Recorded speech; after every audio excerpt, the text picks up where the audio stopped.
तर यवतमाळमध्ये राजश्री पाटलांकडून उमेदवारी अर्ज दाखल करण्यात आलाय। मुख्यमंत्री एकनाथ शिंदे यांच्या उपस्थितीमध्ये राजश्री पाटील यांनी आपला उमेदवारी अर्ज दाखल केला।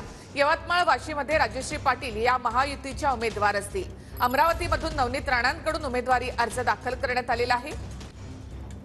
मुख्यमंत्र्यांच्या उपस्थितीमध्ये राजश्री पाटील यांनी इथे उमेदवारी अर्ज दाखल केला। भावना गवळींचा पत्ता या ठिकाणी कट झालेला आहे।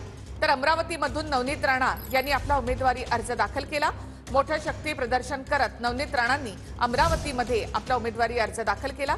यवतमाळमध्ये राजश्री पाटलांकडून उमेदवारी अर्ज दाखल करण्यात आलेला आहे।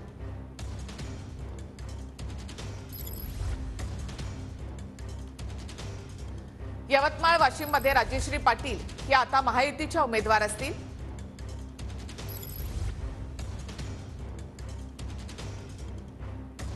तर आज नवनीत राणांनी अमरावतीमधून आपला उमेदवारी अर्ज भरला। मोठी रॅली काढत शक्ती प्रदर्शन करत नवनीत राणा यांनी आपला उमेदवारी अर्ज भरलेला आहे।